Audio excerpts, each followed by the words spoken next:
Thank you. We're here at the HFC Bank Stadium and just hours from the start of the 2025 Coca-Cola Games. I have with me one of the people who has been with the games for many, many years. He's seen the growth of the games and how we have developed from the juicy games and going on from there, and of course eventually becoming the Coca-Cola Games. Lawrence Tikaram is the sponsorships coordinator for the 2025 Coca-Cola Games. Lawrence, for all those watching all around Fiji and around the world, this special program for the Coke Games, just to talk about the preparations, but also reminiscing about this special event that has captured the nation in a different way every year. How long have you been part of these games, Lawrence? Probably the next time. Already out is really 36 years now. And I remember the very first time that I got involved with the games with Master William Bagan.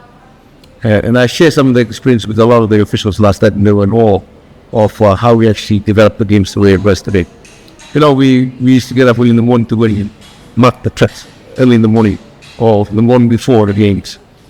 We'd do the lane markers, plant the flags in the ground, actually measure the ground just as part of the technical requirements for these, okay?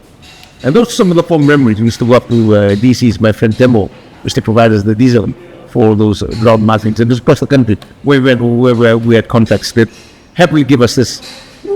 And to see where it is come from the day till now, it's a massive transformation. Yeah.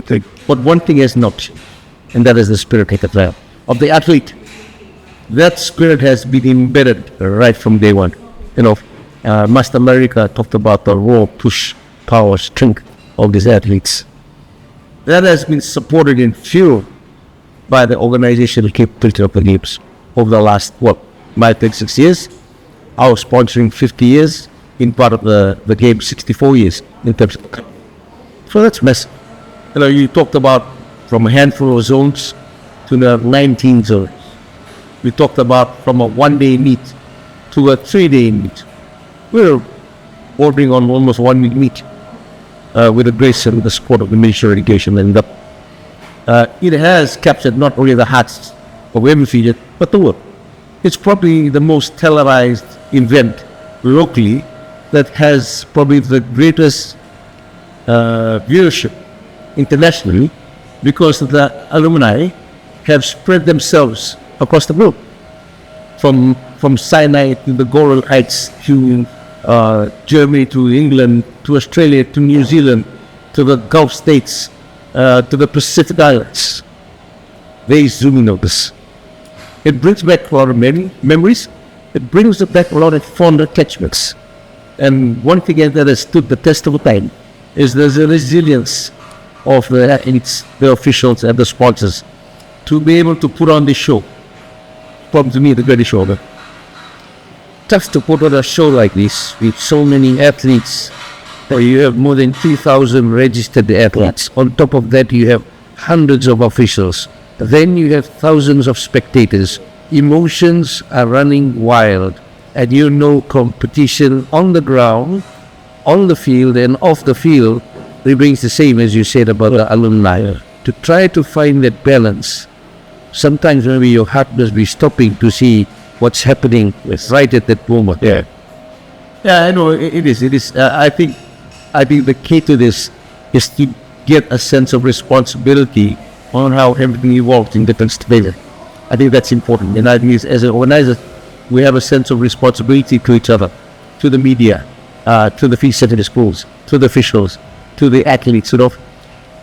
I looked at the time my involvement 36 years ago when we had the table of events. Back in those days, we were really too much concerned on the recovery time. It was on the go, and the athletes, to their raw power, courage, determination, they would deliver whatever was on the table events. We moved from that to now what's important: recovery time, safety features, from the cold room to the marshalling area, the burnout time, all that lactic acid that's in them. How do you know after the race? All that needs to be taken into consideration now. when we play the game. So that has evolved over the century. And technology has played a very part of it, we all have laptops, working with social media, shared drive programs. We're now issuing ID cards, personalized ID cards for officials. And that comes through, us sponsors being heavily involved in the rise of the theater. We brought a business perspective to the management of games. We brought a run sheets to the game. We brought the media into games. I remember the very first live coverage of the games with this Satish Narayan. I actually went up to Fiji TV and we talked about this. And I said, you have a massive asset, an asset that can propel these games bigger than anything, media. We had print. Print was by far, and radio. They were by far the voice of brand leader. Yourself, Satish Narayan, all this announced in the past. Those were the voices, the cracking sounds. Everybody in the remote area tried to tune in, ready to get the right signal frequency, and then the explosion of media that propelled the game to new heights. People in the islands, they still follow all media too. They follow radio, they follow print, they follow TV. But now it's just the access has been more regular, thanks to that. And that's created, I think, a major part of the game. The glamour, the glitz. You see the Iraqis when they become well prepared. They come in branded items, world trademark brands. It shows the money put in between these athletes, put in by the alumni. In the last couple of weeks, I've been invited to numerous events of numerous schools to participate freely, and most happily I do, because it signifies we all have an aspiration, not only to our school, but to the country. And I think that's what's fundamental. Is your involvement in over 36 years? Of course, we've got another game starting tomorrow with all checks and balances done. Sponsorship plays a big part, and Coca-Cola has injected more funds into that as well. Yeah. There's always an element of funding, but it's ensuring that the funding provides the best outcome for the games. There's never enough funding for any games. Never enough funding. We could go to extreme. But what is important is how we measure that funding to ensure that the officials and the athletes are able to execute what we're going to see the next few days. And that's from the past. We underwrite the cost of the business. Cost of the higher venues is in fact. That needs to be taken into consideration. That is how we formulate the ticket pricing to ensure there's enough returns that goes back to the Fiji experts. All the money that the gates don't come back to sponsors, it all goes to the Fiji school. All the other association sponsors that we bring in, all the funding goes back to sponsors like yourself. We provide cash funding and the elements and instruments to make this event what it is. All that helps this end of the gate. For the development of sports and Fiji Sports Council facilities available for the development of sports, are they providing the necessary maybe subsidies when needed for because you're hiring a lot of venues What is it? the games every year? Their entity, this entity is owned by government. I think on the longer term project, I think we need to look at how more involved subsidized funding can be given to these games. Because a lot of that money is then poured back to the schools. There is a formula that the Fiji Secondary School uses where schools are reimbursed a certain portion of the expenses the common price within it. So I think it's an important part. I think the element of being able to get a subsidized grant from government for this is important, because at the end of the day, it's money that is put back into the development of the games, back into the schools, back into the athletes, back into the venue, where they represent. Interesting that the budget consultation is underway, that you may have a shot at it for next year's games, try to get some subsidies. I think we need to have a rational approach to this. It's got to be long term. It's not a short term fix, because with the long term plans, you have big outcomes. You have greater outcomes. You have more goals to win. With short term planning, there's a restriction of commitment. And I think the long term planning, you get more the more committed you are, the better the result. So let's talk about that. What is needed now? What are some of the challenges that it would help you to even deliver a better games? First of all, the venue art. terms and conditions, I'm sure that can be polished a lot better. And I'm grateful, of course, because this is by far one of the best facilities that we get at the games. That can be massaged, I'm sure, well beyond what we are paid for at the moment. And I think it's a matter of sitting down and planning longer term with the stakeholders. That's one. I think the other one is being able to seek subsidy on many of the sporting equipment that can bring in for the secondary schools. There's already subsidy in place, but one else can write on top of that to ensure that these assets that we purchase each year are then passed on out to the zones, the schools. Yeah, because without equipment, there is much work. And then we talked about the other infrastructure development. The zones planning needs to be articulated like that. In other words, you don't have all the zones falling on one day. Because what it does, it diminishes the presence of capacity on one single day. When you have all the zones happening one day, it diminishes the capacity of media broadcast. It diminishes the capacity of supporters who would want to go to Suwon or Thailand or Triple N or whatever. Diminishes the capacity. I think that needs to be staggered a lot better. And everyone needs to be operating on the same set of rules. One thing I've challenged the officials, and we are I'm very grateful to the secondary school officials. They rise to the occasion with my challenge. I've always challenged them to see that the stable events are given up 1 year advice. That's the carrot.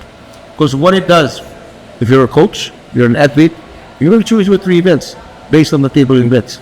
You will ensure that your maximum input is rewarded by being able to train to those stable events, the schedule of events. Do I take 2 field or 1 track? Do I take 1 track, 1 field, or does I take 3 events? The table events need to be articulated well enough. And as we add more new events, we need to see how does it filter back to the Fiji Amateur Athletics Association priority of being able to say, this is what we need to do to win the South Pacific Games. And Lawrence, you talked about when we started this interview, 36 years, and almost 36 years, good son of Fiji, Wuliwanga, who helped develop this, was a person who was one of the foundations of this. And you gave a snapshot of what you used to do when you joined him to organize the games. Does it come back at times when it's time for the games? The teachings and what you discussed together and what you built together. One of the masters, Woolies' greatest strength was his ability. I admire the gentleman for that. He would always defend his territory in terms of the organizational capacity, but he would also challenge me as to why we should change, why we should be reduced, why we should change the order of events.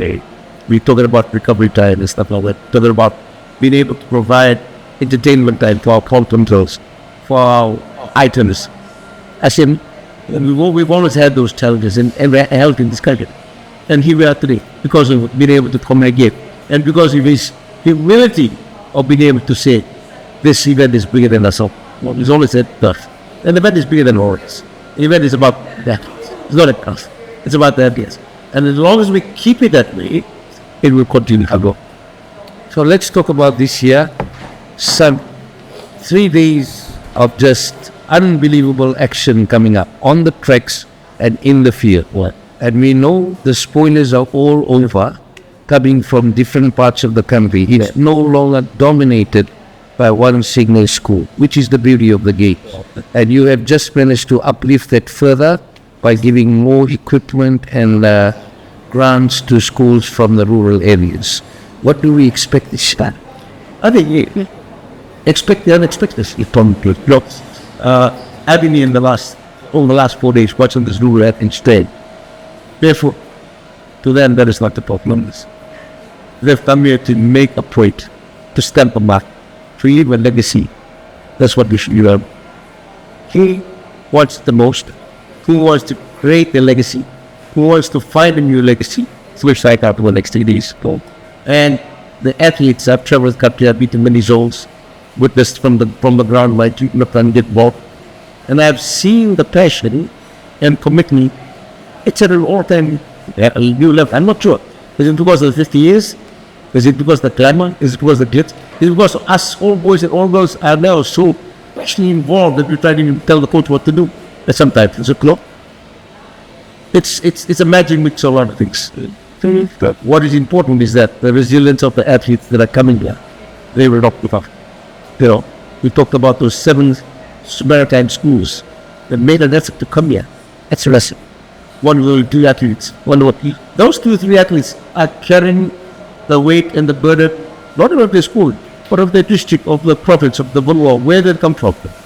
They carry that immense pride to come and step in us. Everyone wants to leave an imprint in the games. How well we leave the imprint, we'll find out over things. It's going to be investing. 150 events, 2,500 athletes. We will have only 100.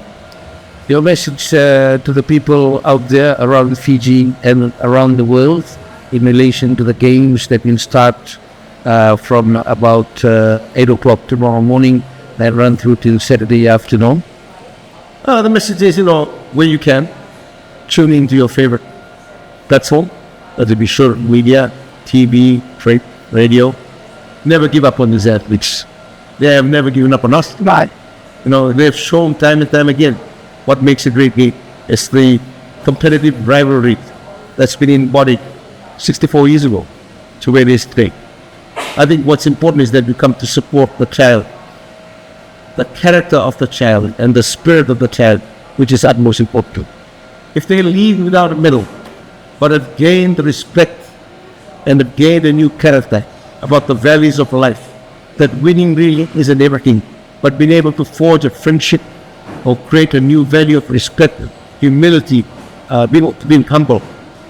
Those are the greatest wins of the world. When you've changed and shaped an athlete to that level, the glamour and the glitz of the gold medal and the silver and the bronze will always be there. But what supersedes that is the values that they take away. That I've come, I've played my part, I've given my best, I am now a better person.